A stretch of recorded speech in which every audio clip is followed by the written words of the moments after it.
écolo et féministe. Gauchias à mon avis. Bon, d'accord. Je viens d'entendre les 4 pop, il est donc 17h sur France Inter.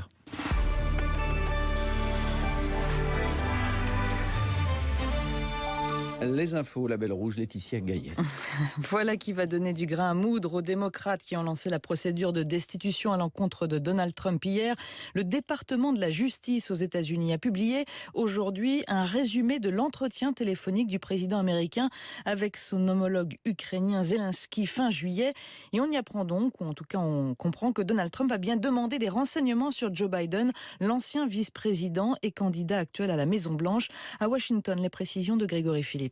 La conversation a eu lieu le 25 juillet au matin. Elle a duré 30 minutes et la Maison-Blanche en révèle le contenu en déclassifiant ce document. Il ne s'agit pas d'un enregistrement, mais d'une compilation des notes et souvenirs des conseillers qui se trouvaient présents à ce moment-là autour de Donald Trump. Malgré cela, le document qui fait 5 pages est assez détaillé et surtout, on note cet extrait. Donald Trump s'adresse au président ukrainien, nouvellement élu, Zelensky, et il lui dit « Ici, on parle beaucoup du fils Biden et du fait que Joe Biden a arrêté l'enquête qui le visait. Beaucoup de gens veulent en savoir plus sur ce sujet, donc ce serait formidable si vous pouviez vous pencher dessus. » Puis le président américain propose de mettre en relation les autorités ukrainiennes avec son ministre de la Justice, William Barr, et son avocat, Rudy Giuliani. Il y a donc clairement une demande de la part de Trump d'enquêter sur le fils d'un rival politique.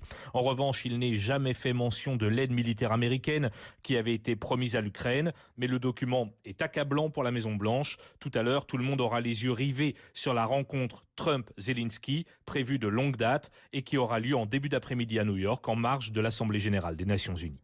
Washington, Grégory Phillips, France Inter. Et ce soir, Donald Trump affirme ne pas avoir exercé la moindre pression sur l'Ukraine après donc la publication de la transcription de cet échange téléphonique. Une semaine après les élections législatives, Reuven Rivlin, le président israélien, l'assure aujourd'hui. Ce soir, il mandatera un élu pour former un gouvernement. Sera-ce Benjamin Netanyahou ou son rival Benny Gantz? On ne sait pas. Tous les deux sont en tout cas convoqués ce soir par le président israélien. En France, Sandra Muller dénonce une justice ce soir. Elle a décidé de faire appel de la décision cet après-midi du tribunal correctionnel de Paris. L'initiatrice du mouvement Balance ton port sur les réseaux sociaux a été condamnée à 20 000 € d'amende pour diffamation. Elle avait en 2017 donné en fait le nom de l'homme qui l'avait harcelé lors d'une soirée cannoise en 2012. On en reparle tout à l'heure dans le journal de 18h. Les mers et les océans occupent 80% de la surface de la planète. Et aujourd'hui, conséquence du réchauffement climatique, eh bien, ils sont menacés, voire menaçants. Selon les experts du GIEC qui ont rendu leur rapport aujourd'hui, si l'on continue à ce train-là, le niveau des mers augmentera de plus d'1 mètre d'ici 2100. Les scientifiques n'y vont pas par 4 chemins. Les coraux sont par exemple à la fin de leur existence. Quant aux poissons, eh bien, ils sont obligés de s'adapter. Sabrina Speich est océanographe. Elle répond à Céline Aslo. Les espèces marines qui peuvent cherchent de se déplacer. Donc c'est le cas par exemple pour les poissons qui se déplacent en moyenne de 5 km par an vers les régions polaires. Par exemple, en Groenland, on commence à trouver du maquereau qui n'était pas une espèce locale parce que cet poisson se déplace à cause des températures qui montent. Et d'autres espèces qui ne peuvent pas se déplacer subissent ces réchauffements. Les corails qui ne peuvent pas se déplacer, eux, ils sont vraiment à la fin de leur existence. On pense que vers 2050, on aura une disparition presque complète de toutes les espèces corallines dans les régions tropicales. Et le rapport du GIEC parle également des zones glacées. On apprend aujourd'hui qu'un morceau de glacier glisse à une vitesse anormale sur un des versants du Mont Blanc, 50 à 60 cm par jour. Il risque de s'effondrer complètement et menace désormais le Val Ferret côté italien. 250 000 mètres cubes de glace. Les autorités italiennes ont décidé de fermer des routes dans les Alpes. Elles ont aussi évacué plusieurs hameaux. L'État doit rapatrier les enfants français retenus dans des camps en Syrie. La Commission nationale consultative des droits de l'homme plaide aujourd'hui pour un retour rapide car ils sont dans une situation humanitaire désastreuse. La CNCDH en dénombre environ 300 âgés de moins de 5 ans. Certains sont orphelins, d'autres avec un parent. Deuxième jour pour le procès de l'attentat raté près de Notre-Dame en 2016 à Paris. 5 jeunes femmes djihadistes comparaissent depuis hier devant la cour d'assises spéciale. Aujourd'hui, la journée a été consacrée à la principale accusée, Inès Madani. Charlotte Piret, vous êtes en direct du palais de justice de Paris. Un immense mal-être, c'est ce qui ressort de l'examen de personnalité d'Inès Madani aujourd'hui à l'audience. Le surpoids d'abord, seule ronde d'une famille de minces, une mère qui insiste pour qu'elle maigrisse. Les agressions sexuelles ensuite, à 2 reprises, gardées secrètes. Le psychiatre chargé de son expertise en prison est le premier à qui elle en parle. Pourtant, c'est après ces agressions qu'elle commence à porter le voile. À l'époque, je ne pratiquais même pas, explique la principale accusée à ce procès. Puis, il y a cette rencontre, une voisine plus âgée qu'elle. Anissa est enceinte, seule, souffre de difficultés financières. Elle a dû reprendre le travail quelques jours après son accouchement, raconte Inès Madani d'une petite voix. Et je savais qu'elle avait du mal à payer les factures, alors je gardais son fils gratuitement. Les 2 femmes vont se lier d'amitié. La famille d'Inès parle plutôt d'emprise. C'est la plongée dans la radicalisation. Jusqu'à ce jour où Anissa part en Syrie, Inès Madani est alors désœuvrée, passe son temps dans sa chambre, ingurgite la propagande de l'État islamique. Qu'est-ce qui vous intéressait dans ces vidéos, interroge le président. Le fait de partir en Syrie et aussi qu'ils autorisaient le suicide, l'envie de mourir, une des clés aussi de cette bascule dans l'idéologie mortifère de Daesh jusqu'à la préparation de l'attentat. Ce qui était prévu à la base, révèle Inès Madani pour la première fois, c'est que je comptais rester dans la voiture. Au dernier moment, c'est Ornella qui m'a convaincue de sortir. Charlotte Piret en direct du Palais de Justice de Paris. Merci. Enfin, 2 marins sont portés disparus au large de Belle-Île dans le Morbihan. Leur bateau a été retrouvé échoué à la pointe de Taillefer. C'est un autre marin qui a donné l'alerte. 17h06 sur Inter.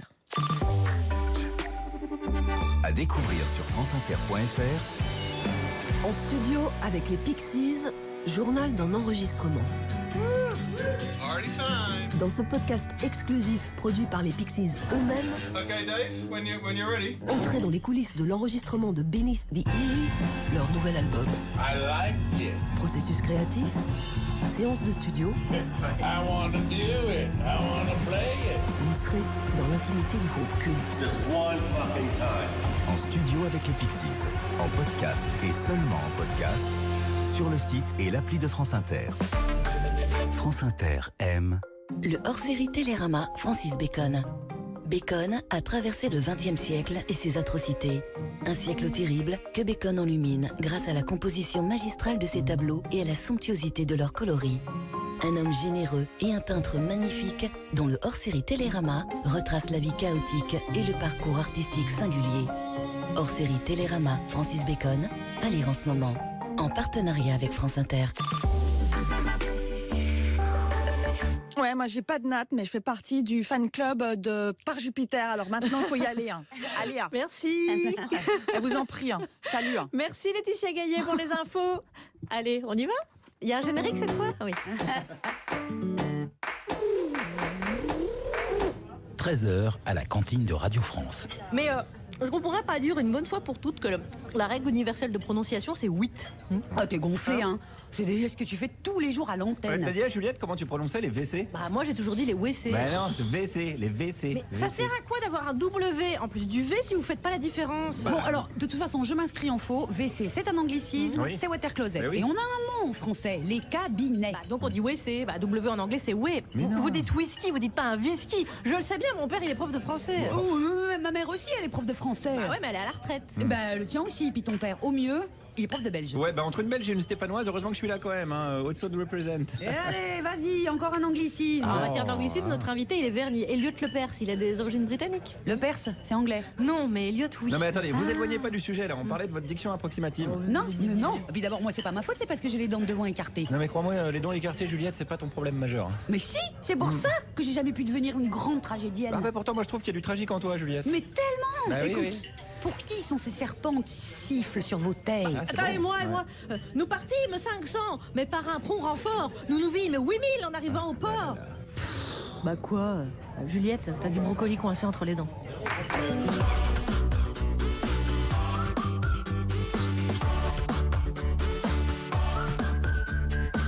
Et voilà pourquoi on mange froid tous les jours à la cantine. Bonjour la France Inter. Vous écoutez la start-up de la future BBC à la française, dont voici la devise du jour. Le cash flow ne fait pas le bonheur, mais il upgrade le process. Voici le sommaire du PowerPoint qu'on va dérouler jusqu'à 18h. 16 jeunes, dont Greta Thunberg, ont annoncé leur intention de porter plainte contre plusieurs pays pollueurs pour non-respect des droits de l'enfant, car la Convention prévoit de protéger leur santé. Ces jeunes attaquent notamment la France, donc Macron.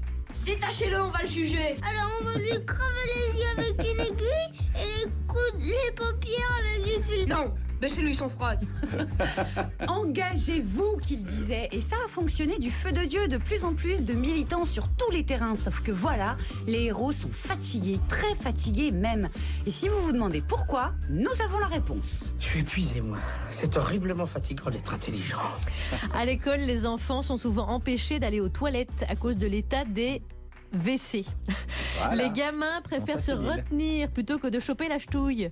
L'état de nos latrines n'indique pas que nous vivons dans la 6e puissance mondiale. Et si on organisait un grand Grenelle des toilettes, par exemple? Oui, mais j'aimerais bien aller aux toilettes avant. Mais tu feras au lycée, hein? J'ai autre chose à faire que de m'occuper de vos histoires de chiottes. Juliette Arnaud, qui a répondu à l'appel de la blague aujourd'hui? 3 belles personnes, comme dirait Marion Cotillard. On va commencer avec celui qui est le combo entre la mémoire vivante du cinéma et l'ardent défenseur de la blague à papa. C'est Thomas Croisière. Bonjour Juliette. Ah non, c'est Rambo. Oui, c'est Rambo. À tout à l'heure. Ensuite, C'est Laurent Gérard, non, qui imite Rambo. Oui, pardon. ensuite, nous aurons celui qui est tic et tac mixé avec la statue du commandeur. Du coup, t'es en confiance, alors qu'en vrai, tu devrais avoir les jambes en pâté de foie. C'est Guillaume Meurice. Bonjour à tous, je vais vous parler d'Éric Zemmour, tiens. Il lance une nouvelle émission sur CNews et je vais chercher les chroniqueurs. Bon, moi je suis juif et j'adore les musulmans. Ah non, mauvais profil, suivant s'il vous plaît. Et enfin, celui qui, s'il avait été la babysitter de Greta Thunberg, c'est sûr, elle serait bien sage en train de réviser son BEPC. Pas faux. Pablo Mira. Allez, salut Juju, bonjour tout le monde. Et puis Guillaume, mon ennemi, j'aurais qu'en vrai j'aime bien, c'est mon copain, tout ça c'est de la comédie. Alors aujourd'hui, je vais vous parler de Greta Thunberg. Je vous dirai pourquoi elle m'effraie. J'aurai des tas d'arguments et le plus fort, c'est qu'ils seront tous sur son visage. À tout à l'heure. Merci. Et voici celui que nous avons élu délégué de classe pour l'émission. Je vous laisse nous dire qui vous êtes. Vous êtes... Je suis Elliot Lepère. Mais ouais, Mais c'est pas vrai. France Inter. Charline Vanhoenacker. Juliette Arnaud. Par Jupiter. Bienvenue Elliot Lepers. Merci. Alors vous êtes, on peut dire, militant et activiste écologiste, féministe, activiste beaucoup sur le web. Vous vous qualifiez aussi de designer politique. Ouais. C'est ça? Bah à la base, moi j'ai fait une école d'art, hein, donc à la base j'ai plutôt appris à faire des affiches et des chaises. Et maintenant on fait plutôt de la politique, on essaie de changer le monde, quoi. Pendant la présidentielle de 2012, vous étiez en charge de la campagne numérique d'Eva Joly. Donc l'idée des lunettes rouges en logo puis vertes, c'est notamment vous. Vous avez créé à un moment le site loidetravail.lol pour démonter point par point la loi M. Khomri. Donc vous êtes inventif, créatif. Vous avez créé notamment le Hanounator, dispositif web pour signaler les dérapages d'Hanouna au CSA. L'Amazon Killer, c'est pour réussir à contourner Amazon et trouver le bouquin que vous cherchez dans une librairie plutôt indépendante. Et aussi matchholland.fr pour dénoncer les pubs et les propos publics sexistes. Elliot Lepers.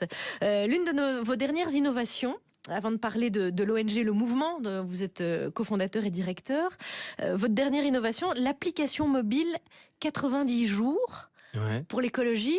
Expliquez-nous comment ça marche pour ceux qui ne l'ont pas encore et qui peuvent l'installer pendant qu'on parle. 90 jours, c'est pour les nuls en écologie. Ça vous aide à faire le premier pas. Ça vous aide à vous accompagner dans les premiers jours de cette transition pour vous trouver d'abord un premier défi sur mesure, un truc que vous allez réussir à faire. Parce que souvent, l'écologie, on a l'impression qu'on va pas y arriver. Donc, c'est un petit compagnon sympa que vous allez avoir envie d'utiliser avant d'aller faire la révolution, parce que c'est l'étape d'après, faire pipi sous la douche quand même. C'est un peu comme la cigarette électronique. C'est exactement ça. Et au bout de 90 jours, on brûle un patron. Il y a différents profils. Non, il y a des défis qui sont tout à fait accessibles et sont des gestes du quotidien, comme utiliser du vinaigre comme produit de nettoyage. Un autre défi, ça peut être de ne pas utiliser l'ascenseur, prendre les escaliers, ou mettre une bouteille d'eau. Alors moi, j'ai fait ça quand j'étais gamine. Parce que la Fondation Nicolas Hulot avait édité un petit bouquin de gestes simples à faire. Et je pense que j'avais 16 ans et j'ai mis une bouteille d'eau pleine, mais d'un demi-litre, dans la chasse d'eau, ce qui permet de réduire le débit. Il y a moins d'eau qu'à utiliser à chaque chasse. Voilà. Et j'ai coincé le mécanisme de la chasse d'eau. Mon père, qui nous écoute sans doute, s'en souvient encore. Mais quand c'est bien fait, et vous l'expliquez, quand c'est bien fait, c'est très efficace. Mais vous avez sauvé des dauphins en faisant Exactement. ça, et c'est ça l'essentiel. Ensuite, touchons un mot aussi de votre ONG, le mouvement. Vous êtes dans on peut dire le cyberactivisme. On l'a vu avec les exemples qu'on a cités. Mais on peut s'imaginer que le cyberactivisme, c'est signer une pétition, c'est juste un clic et puis on fait rien d'autre. Et vous avez fondé donc le mouvement. C'est un mouvement international qui regroupe qui et pourquoi. Et est-ce que c'est indispensable de prolonger l'Internet en fait? Alors en fait, effectivement, on est le groupe français d'un réseau qui est présent dans 19 pays, et notamment la plus vieille ONG qui faisait des campagnes en ligne, qui s'appelle Move On aux États-Unis, qui a été créée en 98, qui est un peu notre inspiratrice. Et nous, on est un des derniers arrivés. Le but, c'est effectivement de se saisir de moments qui émergent dans l'actualité pour voir comment est-ce qu'on arrive à faire campagne ensemble, à mobiliser les gens qui sont d'accord pour soit changer la loi, soit influer sur l'opinion publique pour faire en sorte qu'il y ait moins de racisme, qu'il y ait plus d'écologie, qu'il y ait moins de machos et qu'il y ait plus de justice sociale. Et donc, on a monté ça il y a 1 an et demi. Aujourd'hui, on a à peu près 150 000 membres qu'on sollicite quand il y a une opportunité. Depuis 1 an, on est beaucoup sur les questions d'extrême droite et de groupes de haine qui pullulent, notamment Génération Identitaire, dont on a fait fermer les comptes de paiement en ligne en faisant pression sur les plateformes comme Stripe, comme PayPal, comme des banques, donc pour les empêcher de recevoir des dons en ligne. Et puis, on est beaucoup sur l'organisation des marches pour le climat depuis 1 an et des grosses campagnes de mobilisation avec plein d'influenceurs dont on a beaucoup parlé depuis 1 an pour contribuer à ce mouvement. Donc tous ces combats sont complémentaires parce que vous êtes à la fois dans l'antiracisme, l'antisexisme, l'écologie. Est-ce que tout ça, ce sont des combats qui sont complémentaires, qu'on peut grouper ? C'est un peu une des particularités par rapport à d'autres ONG de ce qu'on essaie de porter, c'est de dire qu'effectivement ces sujets-là ils se croisent. Souvent en France, les ONG elles sont sur une spécialité. Vous avez Greenpeace sur l'écologie et puis voilà. Nous ce qu'on essaie de faire c'est d'expliquer qu'on a un projet de société cohérent, progressiste, de gauche, appelez ça comme vous voulez, mais en tout cas qui effectivement se recoupe. Et c'est vrai que souvent on a, par exemple dans les marches climat, vous avez beaucoup de blancs. C'est pas un combat qui a encore intégré l'antiracisme et intégré les collectifs antiracistes. Donc on essaie de créer des passerelles et de montrer qu'on a souvent les mêmes adversaires et que c'est souvent les mêmes problèmes qu'on affronte. Elliot Lepers, Juliette a une question pour vous aussi. Quand on lit vos interviews, on se rend compte, et puis tout ce que vous avez inventé, on se rend compte que vous êtes animé par un désir de pédagogie, ce qui n'est pas évident. On rappelle que vous êtes né en 92, ça fait que vous n'êtes pas un bébé, mais vous êtes... 27 ans, vous avez. 27 ans, c'est vraiment très très jeune. Ça le jeune. Pas du tout, pour être animé autant Qu'est-ce que vous ça. avez les adultes, les grandes personnes contre les jeunes? Retard par pitié. Est-ce que vous avez quand même eu un moment d'innocence, un moment où vous n'avez pas été délégué de classe, un moment où vous avez juste mangé vos crottes de nez comme nous? Ça non, mais d'autres trucs oui. Continue. Il y a eu une période d'innocence chez vous, Elliot Lepers? Ouais, je sais pas ce que ça veut dire. Moi j'ai fait ma première lettre ouverte, j'avais 6 ans sur la plage en vacances. Et donc non, il y a peut-être pas à 5 ans, peut-être non, mais même pas. C'est pas forcément incompatible. Moi ça m'a toujours intéressé de voir ce qui allait pas autour de moi et de voir comment est-ce qu'on fait en sorte que ça va mieux. Après on peut s'amuser quand même au quotidien. Cette première lettre ouverte, vous aviez 6 ans, c'était à Antibes, c'est ça, pour nettoyer la plage? Chez mes grands-parents. Vous aviez ramassé les mégots sur la plage, vous avez écrit au maire d'Antibes qui vous a répondu quoi? Qui m'a répondu, ok c'est vrai, on va s'en occuper. Il m'a invité le dimanche à 5h du mat pour nettoyer la plage. J'étais monté sur le tracteur, j'étais très fier. Le petit Elliot Lepers déjà à l'époque, cofondateur, directeur du mouvement, Le Mouvement, c'est l'ONG. C'est compliqué, donc. Ouais. Vous avez un site internet, getelliot.com, GETE2LIOT.com. Tenez, chers auditeurs, allez voir pendant qu'on écoute Aretha Franklin, par exemple, ce serait pas mal. Chain of Fools, vous écoutez par Jupiter. Chain, chain, chain. Chain, chain, chain. Chain, chain, chain. Chain, chain, chain. Chain, chain, chain. Chain, chain of fools. Papa, on you. I thought you were my man. But I found out I'm just a link in your chain.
Vous écoutez France Inter par Jupiter en compagnie d'Eliott Lepers, le jeune fondateur, directeur de l'ONG Le Mouvement, le créateur de l'appli 90 jours pour les apprentis écologistes, comme dirait Brune Poirson, peut-être les écologistes complexés, les écologistes timides qui sont en transition.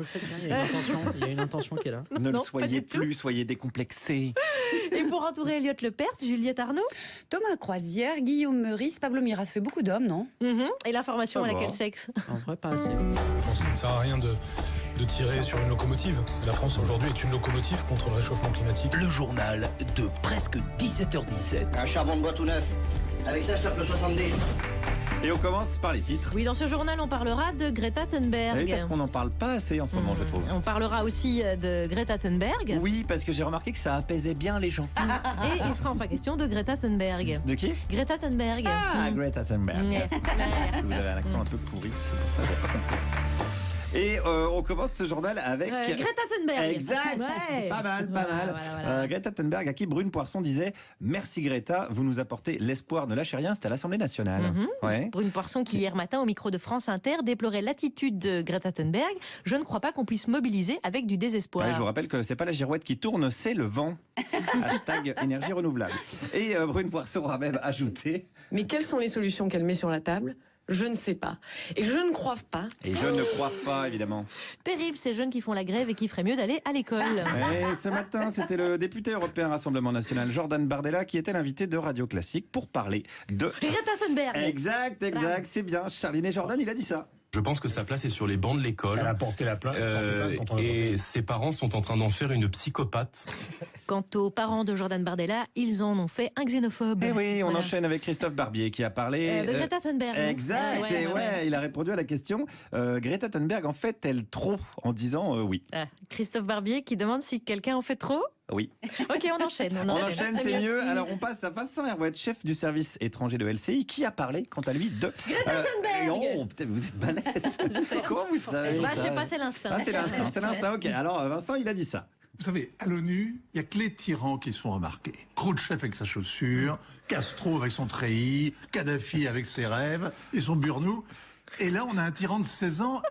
Khrouchtchev, Castro, Kadhafi, Greta Thunberg, la logique, bien sûr, Bardella, Barbier, Herouet, Himmler, bien évidemment, dans la même logique. Politique toujours. Oui, alors on va parler de celle qui crispe pas mal de gens en ce moment. Oui, ça va, Greta Thunberg, on a compris. Et non, Marlène Schiappa. Oui, c'est vrai, elle s'est grimée en homme dans une campagne pour montrer les inégalités dans les startups. Et oui, elle a pris modèle sur Christophe Castaner, qui depuis le début de ses fonctions au ministère de l'Intérieur se déguise en mafieux pour lutter contre les trafics. Trafic toujours, interrogé par les lecteurs du Parisien, Gad Elmaleh a déclaré, je cite, « Mon one-man show, ce sera du 100% Gad ». Et ça ne fait aucun doute.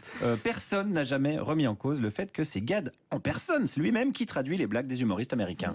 Une info au spectacle à présent. Oui, accusé de harcèlement sexuel, Placido Domingo renonce à se produire à New York dans une production de Macbeth. Oui, et de son côté, Patrick Bruel continue son spectacle Macbeth dans tous les salons de massage de la région PACA. Bravo Charline, je vois que vous avez été à l'école Visorec, c'est bien. On enchaîne. Le chef Marc Vera attaque le guide Michelin en justice pour la suppression de sa 3e étoile. Et en même temps, il lui reste 2 étoiles et c'est toujours 2 de plus que l'équipe de football de Belgique. Ah non, ça c'est nul, ça. c'est nul. Vous préférez que je vous donne l'avis de Michel Onfray sur Greta Thunberg? Non, c'est bon, on arrête. C'est bon. On arrête. Pas de menace. Non, mais oh. Merci Guillaume Meurice. Il est 17h25 à Antibes, où le petit Elliot Lepers nettoyait le rivage. Là où habitent ses grands-parents. Alors, on va aborder ce premier sujet avec vous, Elliot Lepers, avant d'écouter Thomas Croisière et ensuite Pablo Mira. Greta Thunberg et 15 enfants et 15 autres enfants et adolescents de 8 à 17 ans ont annoncé leur intention de porter plainte contre les pays les plus pollueurs, dont la France, car il s'agit d'un non-respect des droits de l'enfant qui prévoit donc de protéger leur santé. Alors l'Inde, la Chine et les États-Unis n'ayant pas ratifié la Convention des droits de l'enfant, y restent peinards. Quand on écoute la jeunesse, elle a beaucoup de reproches à faire à ses aînés. Heureusement que tout ça se passe dans le calme.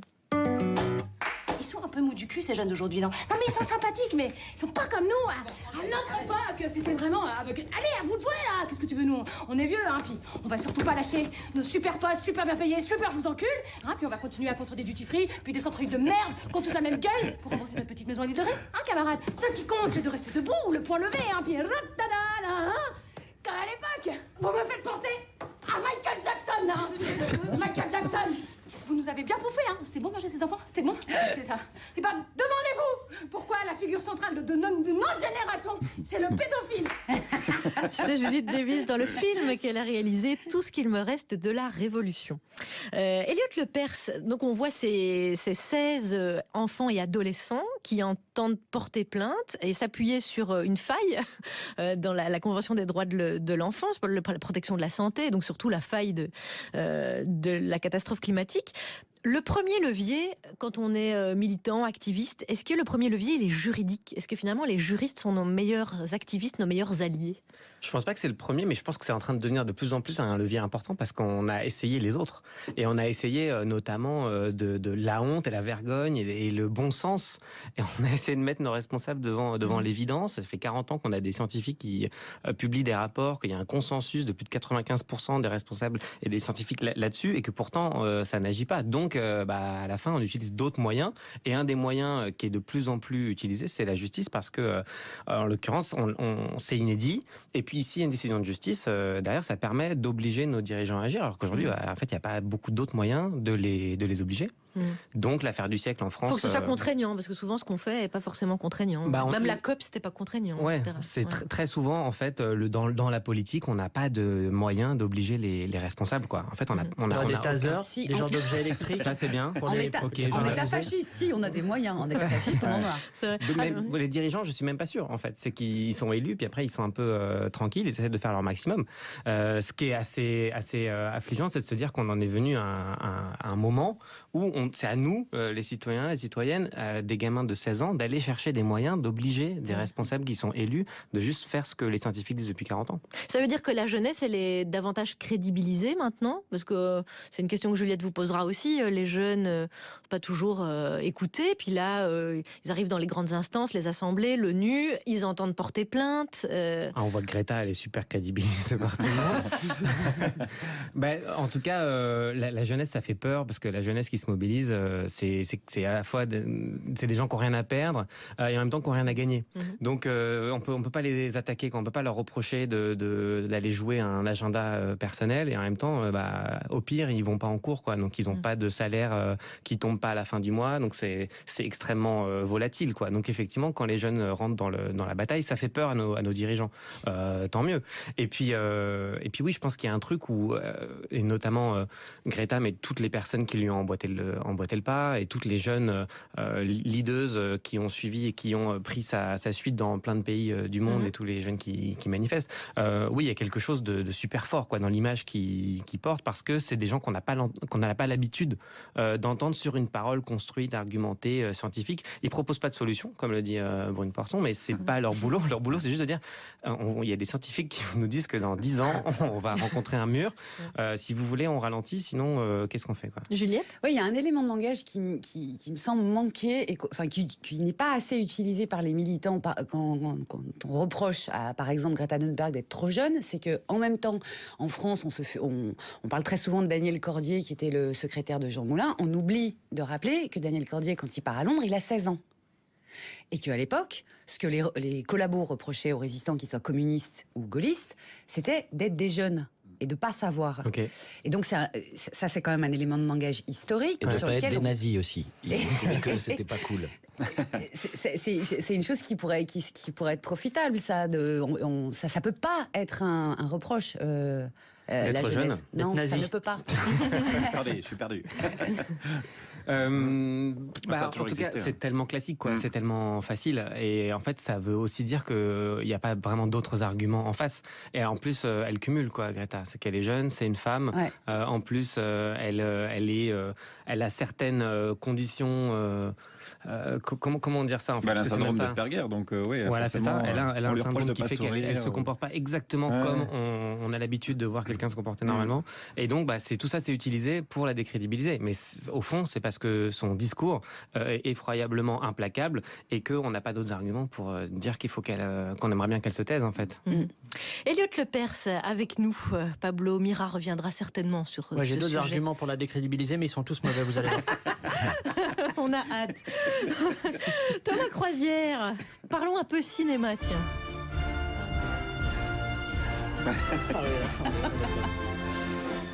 C'était pas naguère que sortit Rambo, mais en 1982, année bénie des dieux qui donnèrent à l'enfant de 8 ans que j'étais E.T., Blade Runner, Dark Crystal, Tron et 2 heures moins le quart avant Jésus-Christ. La sortie du 5e opus de cette pentalogie est l'occasion de Rambo biner ses VHS pour revoir les 4 premiers. Attention, spoilé. Par spoiler, j'entends non seulement qu'il y aura de la rigolade dans cette chronique, mais surtout du spoiler, thème emprunté de l'anglais désignant toute chose qui interrompt le suspense ou dévoile une partie de l'intrigue. Ce connard m'a emmerdé, colonel. Mais t'as dû l'emmerder toi aussi, John. Eux ont versé le premier sang, pas moi. Écoute, Johnny, laisse-moi venir te chercher pour te sortir de là. Le premier sang. Dans Premier sang, ce n'est pas John Rambo qui le verse le premier sang, mais les flics de la bourgade ironiquement baptisés Hope, Espoir, qui refusent d'accueillir ce vétéran du Vietnam traumatisé par la guerre et dont tous les amis sont morts. Au même titre que Voyage au bout de l'enfer ou Apocalypse Now, Rambo est un film d'auteur politique qui traite de la violence des sociétés qui congédient ceux dont elles n'ont plus besoin. Originellement, Steve McQueen devait jouer le rôle titre et Stallone n'était que le 11e choix des producteurs. Un peu comme Croisière est le 11e choix de par Jupiter, méfiez-vous. Rambo outragé, Rambo brisé, Rambo martyrisé, mais Rambo qui prévient. Fais pas chier ou je te ferai une guerre comme t'en as jamais vu. Vous avez remarqué, quand on cite Rambo, on ne peut s'empêcher de singer la voix du Sylvestre des Guignols.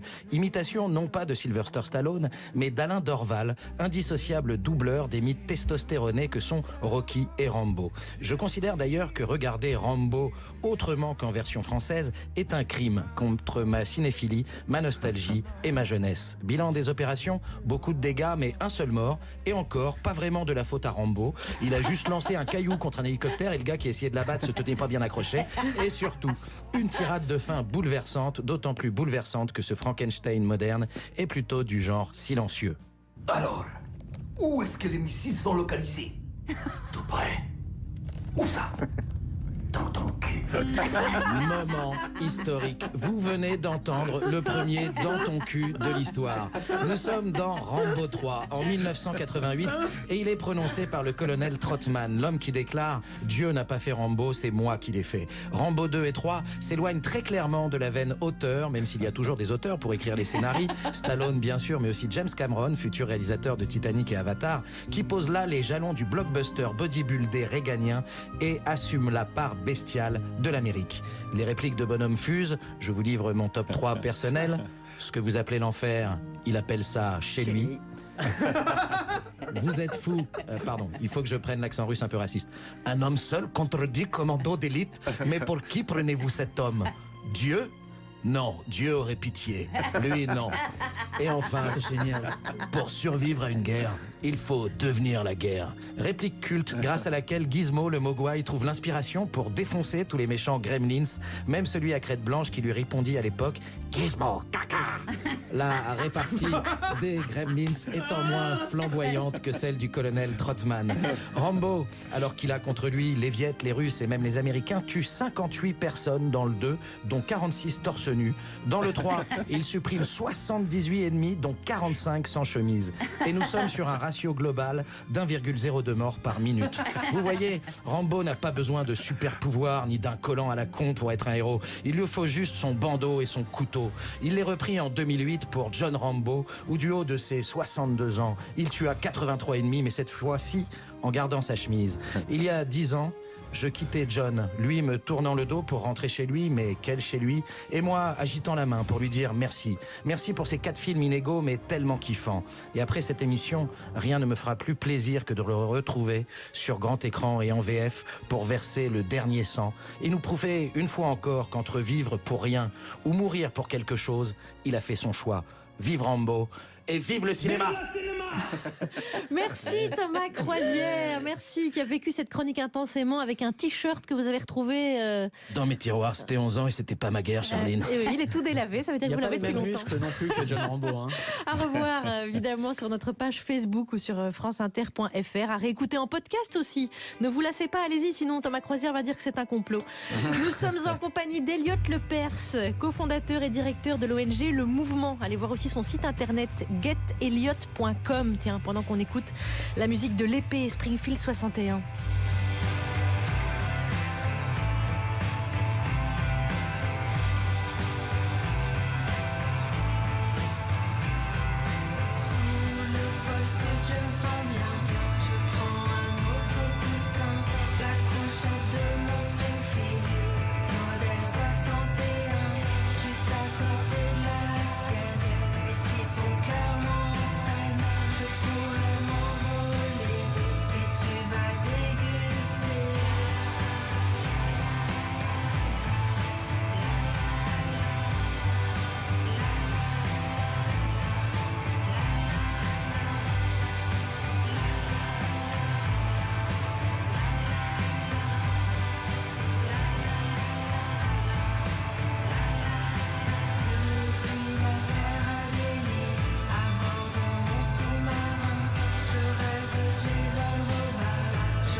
Il retire doucement le disque.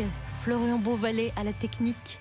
Vous écoutez Par Jupiter, France Inter. Elliot Lepers est en notre compagnie. Vous pouvez aussi aller voir l'appli 90 jours pour les écologistes en transition, en conversion. Ou l'Amazon Killer fonctionne toujours, Elliot ? Ouais, ça fonctionne toujours. Pour contourner Amazon et acheter vos bouquins chez les libraires plutôt que chez Jeff Bezos. Il a déjà beaucoup de sous, Jeff. 17h38. Moitié moins, mais il en a c'est beaucoup vrai. quand même. À cause d'une photo de tub, essentiellement, hein, rappelons-le, et d'un divorce. Guillaume Meurice. Oui, eh bien nous sommes en France en 2019 et ça y est, une chaîne de télévision a enfin décidé de confier une émission à Éric Zemmour. Ça y est, ouf, il vient d'être définitivement condamné pour incitation à la haine contre les musulmans et CNews s'est dit... bah putain, c'est pile poil le profil qu'on cherche en fait. Parfait. Et Zemmour a répondu, bah attendez, parce que je dis aussi de la merde sur les femmes et les homosexuels. Sérieux?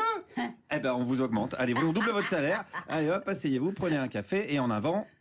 Grégoire. En avant Nuremberg. Et ça fait un bien fou dans notre société d'avoir des nouvelles têtes comme ça, des gens qui inventent de nouvelles façons d'haïr les autres, parce que aimer, c'est un peu le truc facile, je sais pas, on s'aime tous autour de la noix et Pablo. C'est un regard, facile de l'aimer, Pablo. Regardez-moi cette petite boule de poils, c'est la mignonnerie, voilà, c'est un mélange de douceur et d'argent de Bouygues qui récupère sur TMC.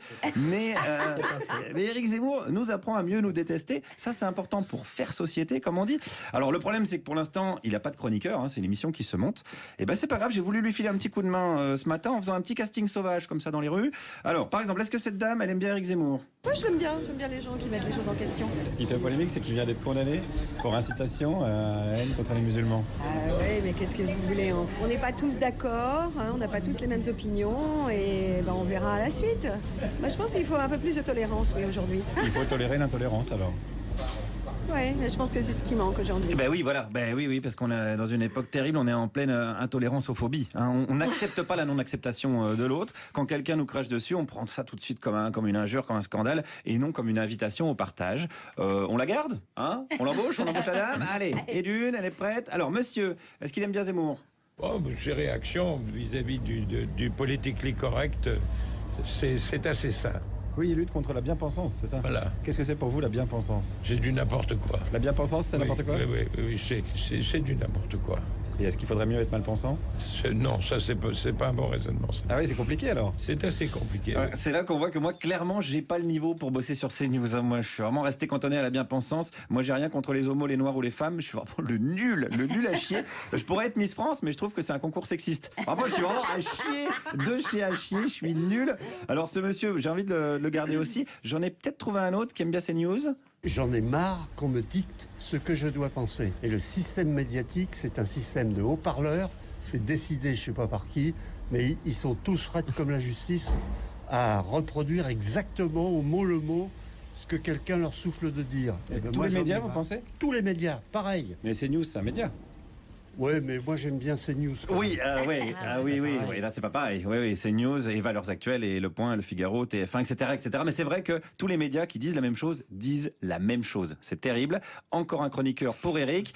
Et attendez, en plus, qu'est-ce qu'il pense de la haine contre les musulmans? C'est de la rigolade. Ils sont assez grands pour se défendre. Et croyez-moi, quand on n'est pas d'accord avec eux, ils vous disent rapidement si on peut aller plus loin ou pas. Non. Avec eux, les musulmans? Oui. C'est-à-dire alors Mais ils se victimisent et parce qu'ils sont victimes, il faut qu'on plie. C'est pas normal ça. Mais là, est-ce qu'ils ne sont pas victimes des propos d'Éric Zemmour? Non. Et pourtant, il a été condamné pour ça. Mais alors? Oui, non, c'est vrai, on s'en tape. Pardon, excusez-moi. Non, on s'en tape, je suis bien d'accord. Attendez, c'est un entretien pour CNews, hein, c'est pas pour Médecins sans frontières. Donc c'est très bien, on le garde? Hein? Oh oui. Allez, on le garde. Mais est-ce qu'on peut pas encore trouver mieux? Et c'est là que je me suis dit, mais bon sang, mais c'est bien sûr.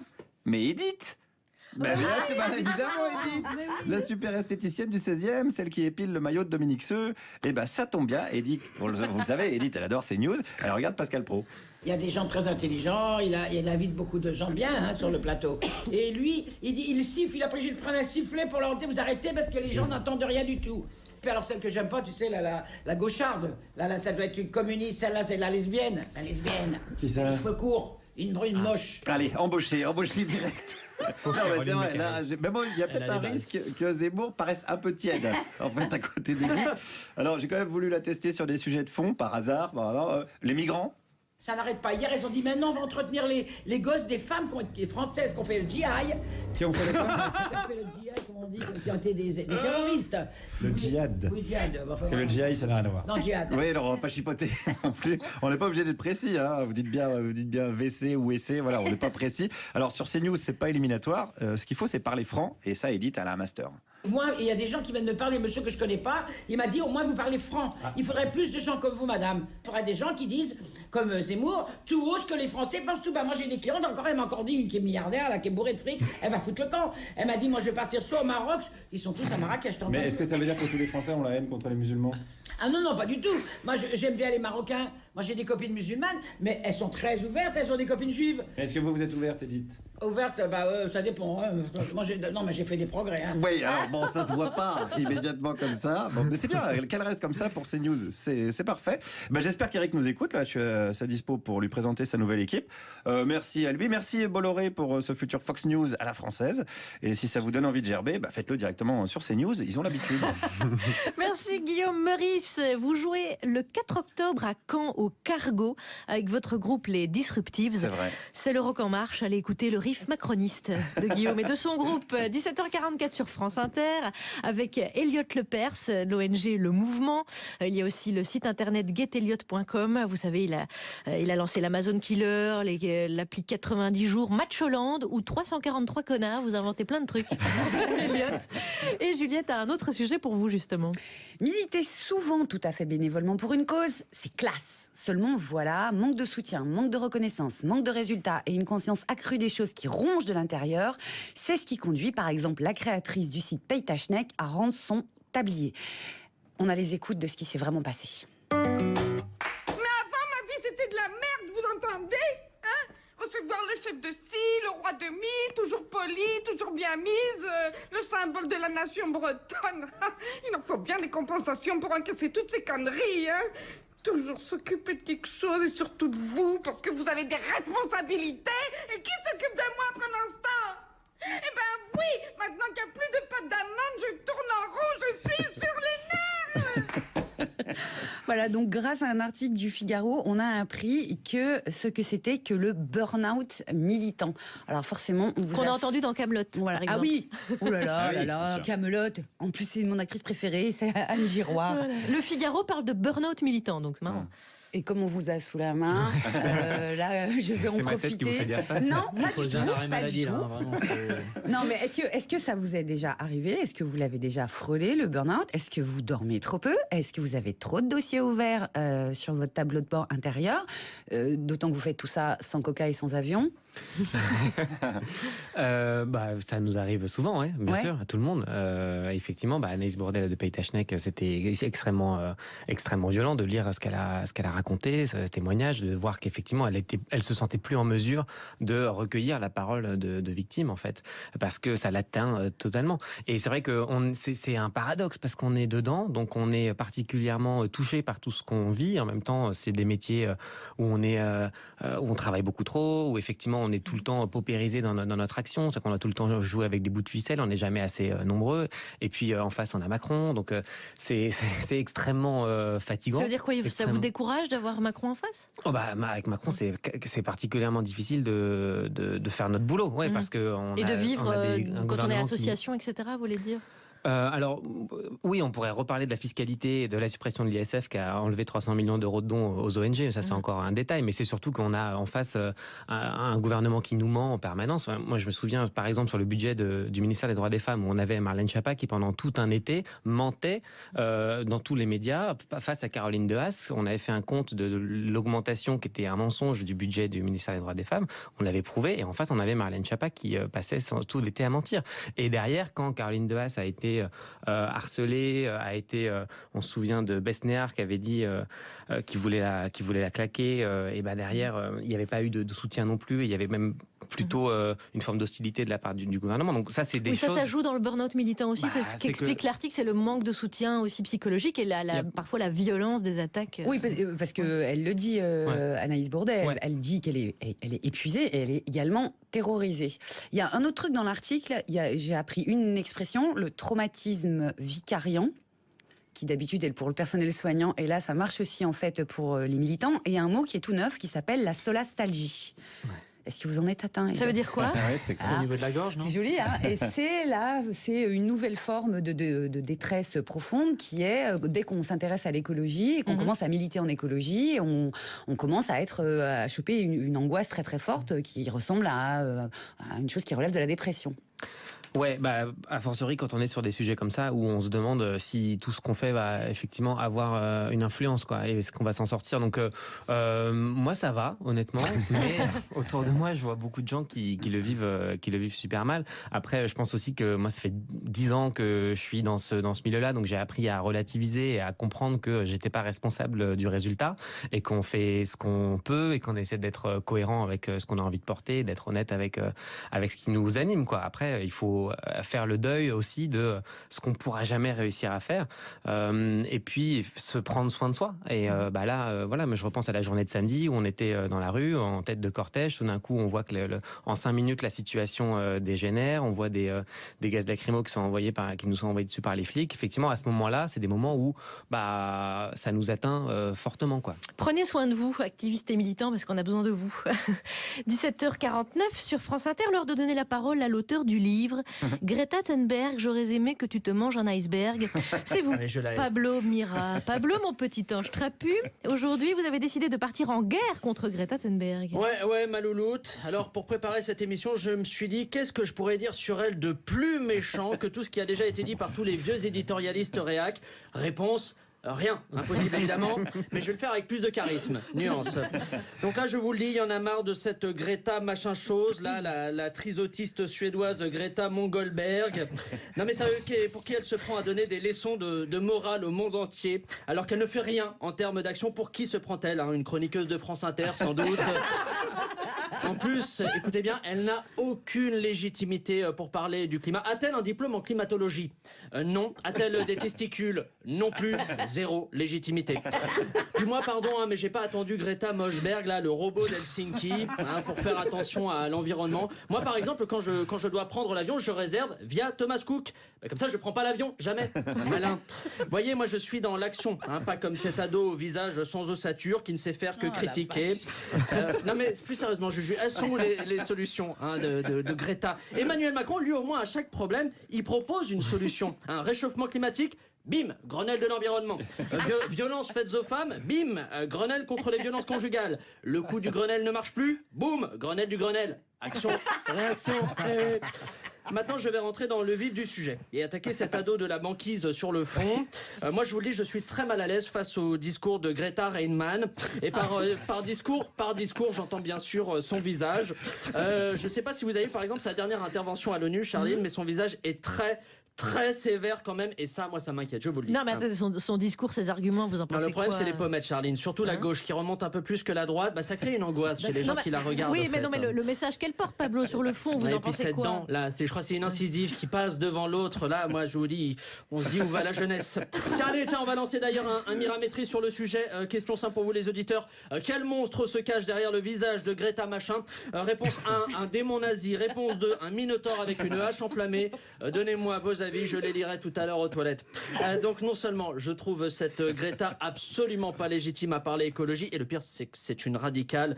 Quand je l'écoute, je vous dis, j'ai l'impression d'entendre Daesh, et moi j'ai pas envie de me retrouver à devoir porter un niqab en papier craft éco-responsable. Et puis dans 3 ans, ce sera quoi? Elle fera l'apologie du tofukini sans doute? Non.